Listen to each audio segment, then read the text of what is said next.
السلام عليكم. مساء الخير برضو.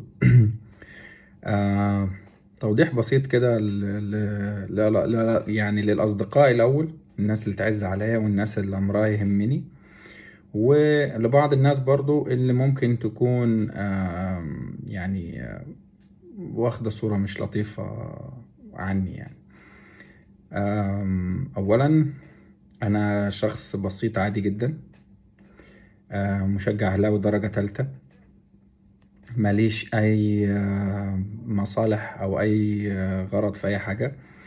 انا كل اللي يهمني ان انا اشوف الفرقة دي واقفة على رجلها واكلة الاخضر واليابس، مش مخلية اي حاجة قدامها. طبعا ده توفيق من عند ربنا في الاول وفي الاخر، وبوقت عادي يعني، تكسب تخسر دي بتاعت ربنا يعني. المهم ان انت تجتهد وتعمل اللي عليك.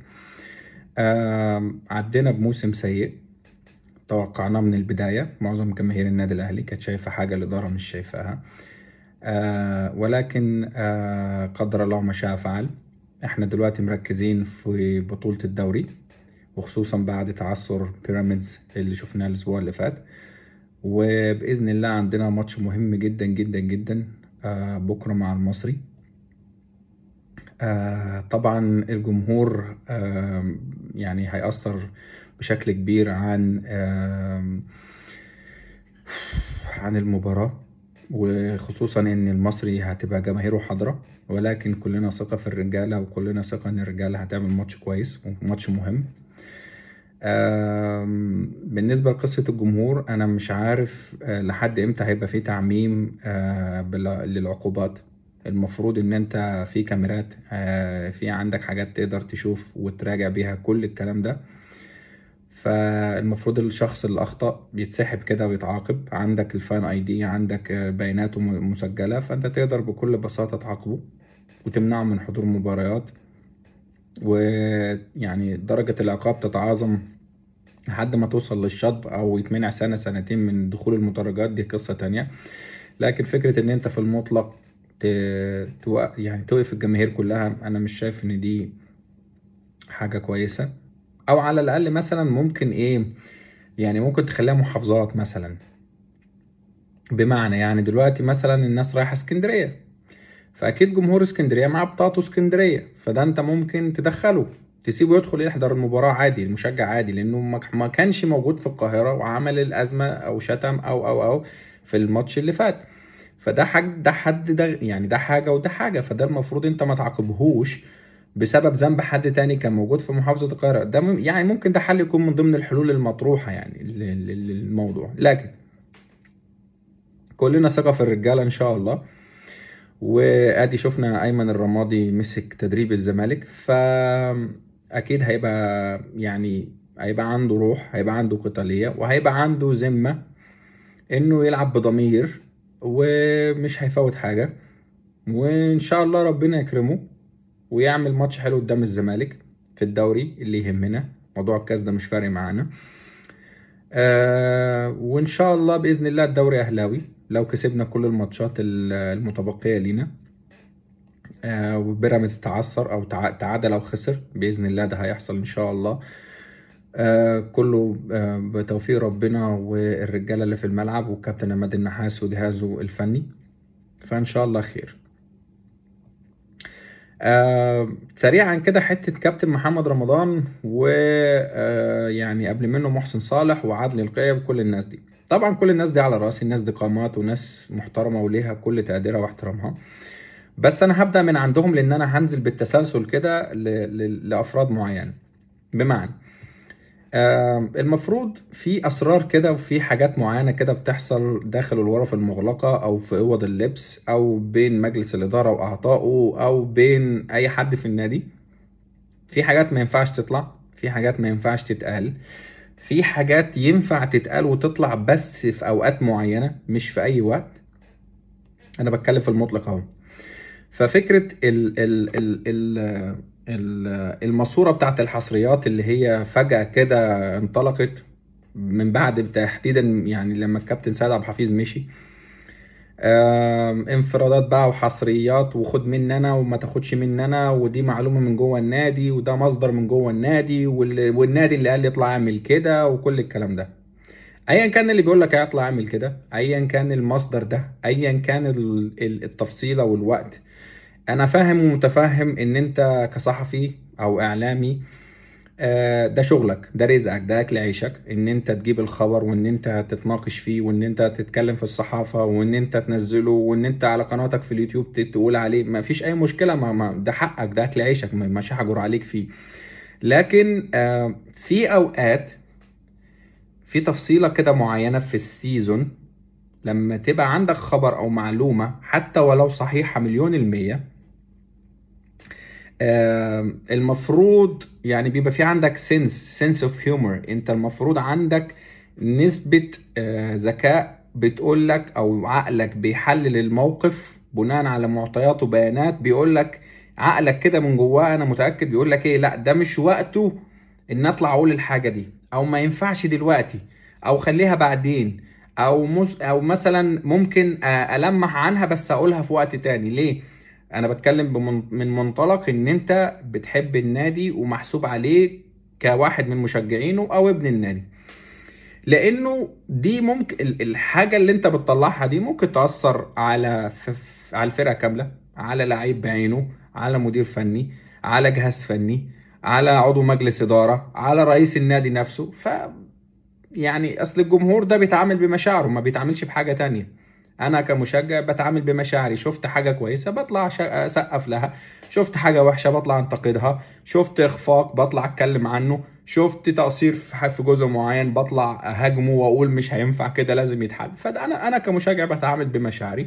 لكن انت في وضع مسؤولية، في وضع متشاف، في وضع كل كلمة بتطلع من لسانك محسوبة عليك، فانت المفروض تراعي الظروف وتراعي الوقت. ما بتكلمش ان انت ما تتكلمش خالص، او ما تقولش خالص، او ما تجيبش، ما تقولش الخبر اللي عندك، لا ده حقك، ده شغلك. بس انا بقول في حاجات معينة، في اوقات معينة، في تفصيلة كده، في وسط السيزون كده، او في مشكلة حاصلة، او الدنيا هايجة، او الجمهور تعبان، او الجمهور مخنوق، او الجمهور متضايق، فانا ملهاش لازمة ان اطلع انا اطلعها او انا اطلع اقولها. انا وجهة نظري ما بفرضهاش على حد، لاني بشوف انه الجمهور عاطفي وبينفعل وبيشتغل على اي حاجة بتطلع. دي الجزئية اللي كنت عايز اتكلم فيها. فكمل احترام لكل الناس، اتمنى اني يعني ما اشوفش حد جديد استقال او اعتذر او خرج او مشي او اتغير يطلع برضو يستضيفوه في برنامج او على قناة على اليوتيوب، او يبلغ صحفي باسرار وحاجات ليها علاقة بأوضة اللبس. انا مش بهاجم حد، ومليش حاجة عند حد، وكل الناس ليها احترامها وتقديرها. بس يا جماعة، حبوا النادي وخافوا على مصلحته.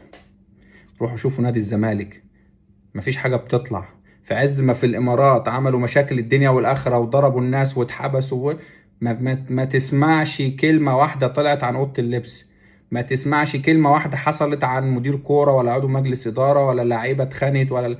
نادرا قوي ما بتطلع حاجات زي كده، لكن هم مكتمين على حاجة كل التفاصيل دي، وما فيش بني آدم يجرؤ يطلع يتكلم في يوتيوب أو على قناة أو على موقع أو على أي حاجة.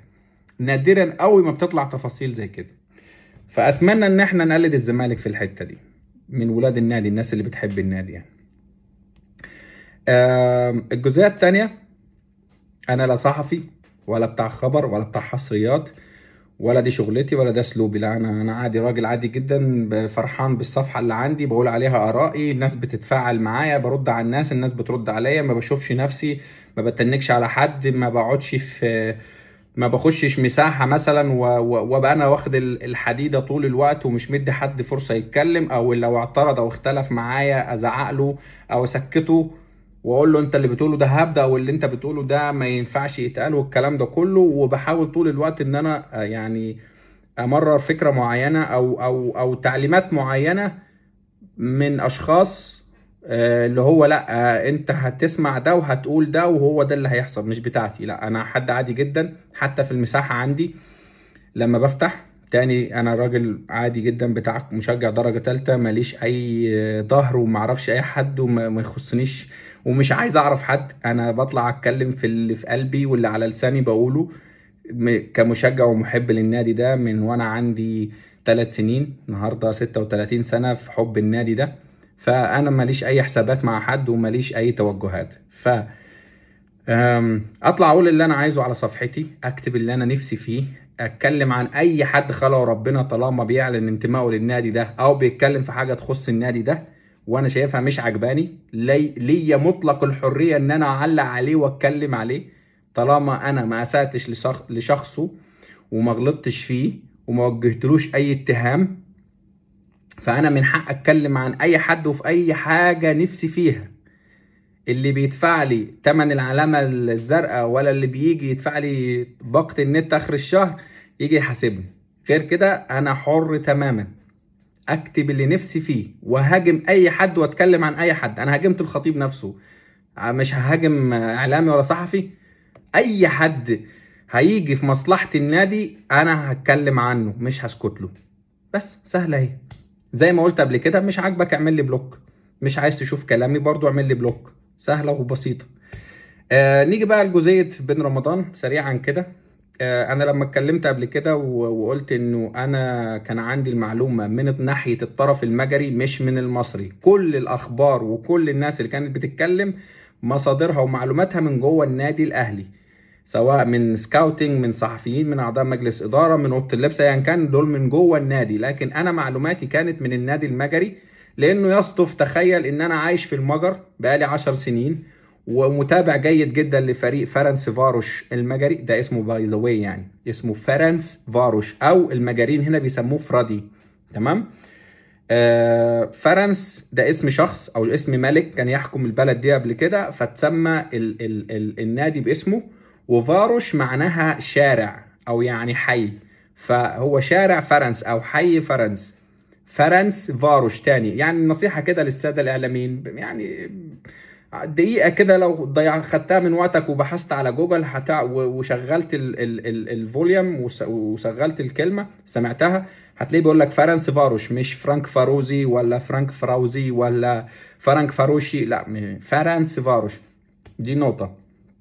النقطة التانية، لأول مرة لما لما اتعرضت الصفقة على النادي الأهلي والموضوع مشي، وبعد كده الأهلي طلب يقسط النادي المجري، كان رد واضح وصريح: أنا عاوز المبلغ كاش، اللي هم كانوا 3 مليون وكسور، باين 3,200 أو حاجة زي كده، مش هقسط. والأهلي كان رده: مش معايا عملة عشان أخلص في الصفقة. فتم للأسف إيقاف الصفقة وما كملتش. وكنت أول واحد جبت المعلومة من السيدة المحترمة زميلة زوجتي، شغالة في المركز الإعلامي للنادي نفسه. وكانت المعلومة انه زي ما قلت كده بالتفصيل ده اللي حصل. وطلعت قلت: يا جماعة، ده حصل 1 2 3 والصفقة ما تمتش، قبل ما امير توفيق يطلع مع ابراهيم فايق ويقول التفاصيل، وقبل اي حد يتكلم في الموضوع ده. وكان في طبعا ناس شهود يعني على الموضوع. الجزئية التانية، لما رجعنا اتكلمنا تاني، انا كنت قاعد في المساحة مع اصدقائي زي ما بنفتح كل يوم بندردش وبنتكلم في الاهلي وفي امور تخص الاهلي. فالشباب بيقولوا بن رمضان خلص والكلام طلع وبتاع. قلت لهم: انا عارف انه بن رمضان خلص من الاسبوع اللي فات، من يوم الخميس تحديدا او الجمعه، وعندي المعلومه، بس انا مش بتاع سبق صحفي ولا بتاع نمره ولا بتاع لقطه، فمش فارق معايا. قالوا لي: لا، لو عارف فعلا يعني نزل حاجه او قول حاجه. قلت لهم: طيب ثواني هجيب لكم تفاصيل محدش يعرفها.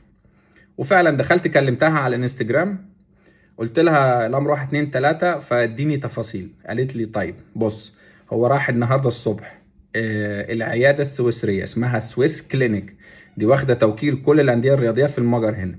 راح عمل الكشف الطبي، ادتني العنوان واللوكيشن لانه ليهم اكتر من موقع. وحتى بعتت لي صور من جوه العياده لما كانوا معاه هناك عشان كانوا بيصوروه وهو بيعمل الكشف الطبي والكلام ده كله. وقالت له: هو خلاص مضى وخلص. ونزلت الكلام ده ونزلت السكرينات ونزلت اللي حصل. حتى بعد ما الناس كتير رجعت لي قالت لي: يا عم لا، ده لسه ما خلصتش، ده في كلام، ده الناس بتقول النادي معصلج، النادي موقف الصفقة، النادي مش عارف ايه. قلت لهم: يا جماعة، الصفقة خلصت، كلام منتهي. تاني، مصادري من النادي المجري مش من النادي الاهلي ولا حد في النادي الاهلي. طيب ايه اللي جد؟ او ليه الصفقة لحد دلوقتي ما تمش الاعلان عنها؟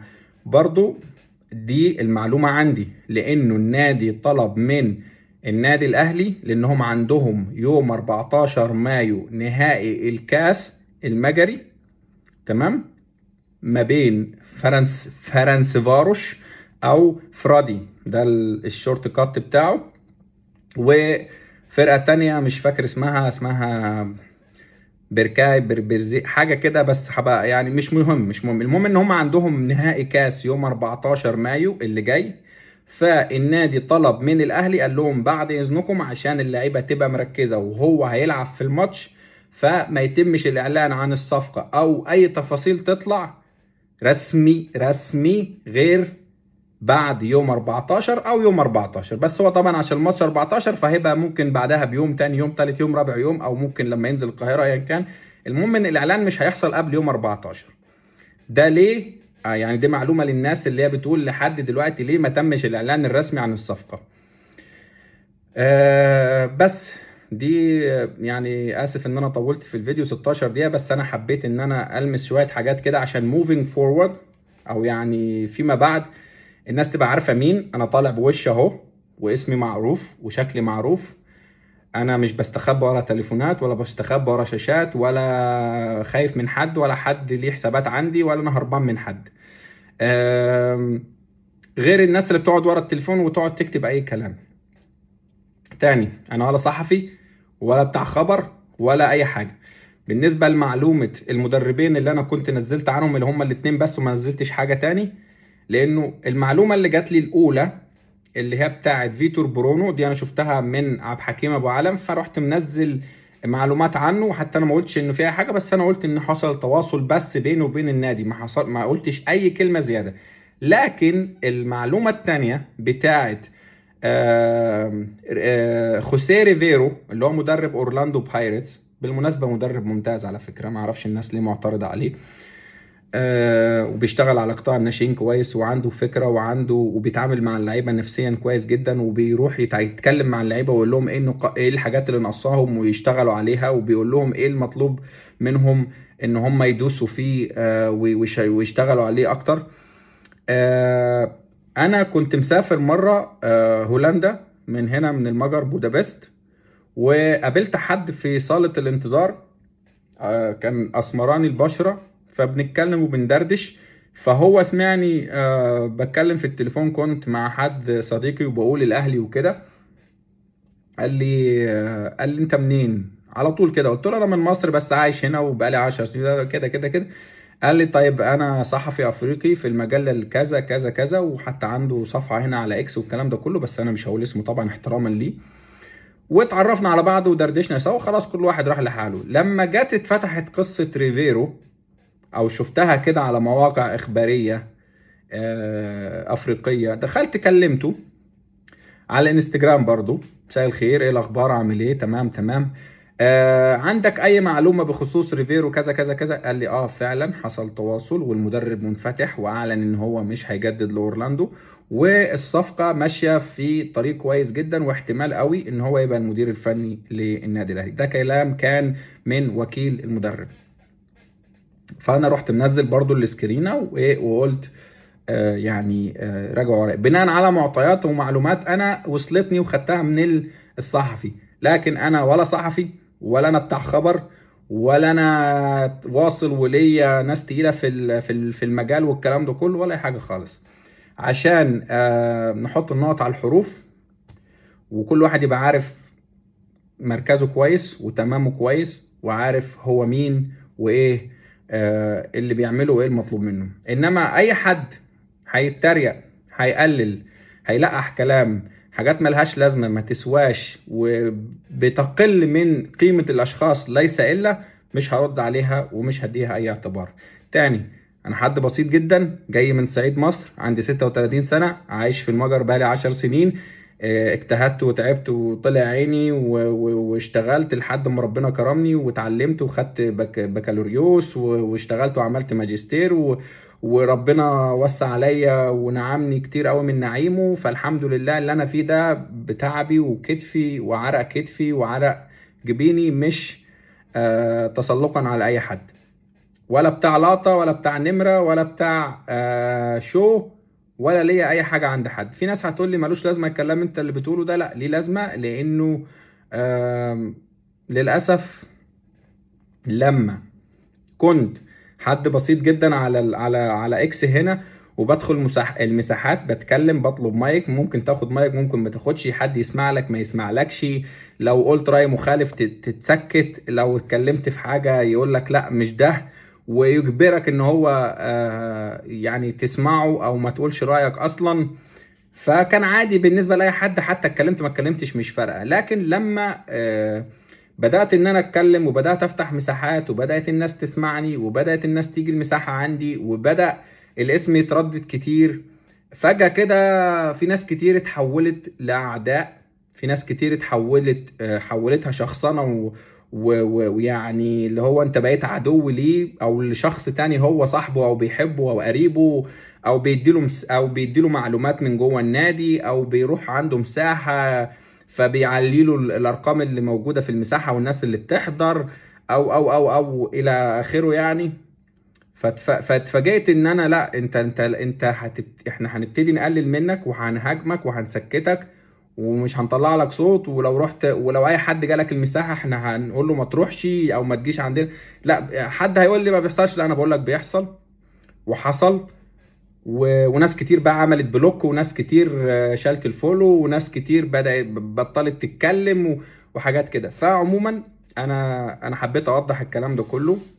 انا واثق من نفسي، انا عارف انا مين وابن مين وتربيتي ايه، واعرف كويس جدا الاصول والاخلاق والادب، واللي بيمشي لي خطوه بمشي له 1000، واللي بيعمل لي حاجه بطلع اشكره علنا. راجعوا فيديوهاتي من اول ما نزلت كنت بشكر الناس اسما اسما، من لا يشكر الناس لا يشكر الله.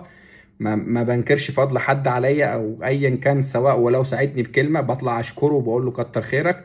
ما بتنصلش يعني من العرفان والجميل واستخبى كده ويعني وانسب الحاجات لنفسي وادفن ورد من على الناس اللي وقفت جنبي. لا انا مش ده طبعي ولا اسلوبي، الحمد لله. اي حد بيجي المساحه عندي سواء كبير او صغير، انا ما بعرفش اشخاص من اعمارهم، لا انا بدي الناس كلها احترامها، بدي الناس كلها تقديرها، بشيل الناس فوق دماغي.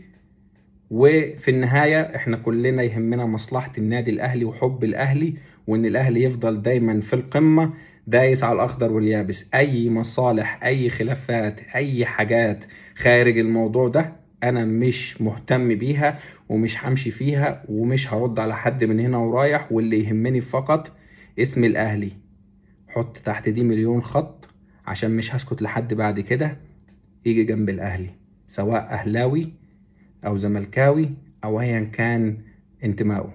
شكرا، سلام عليكم.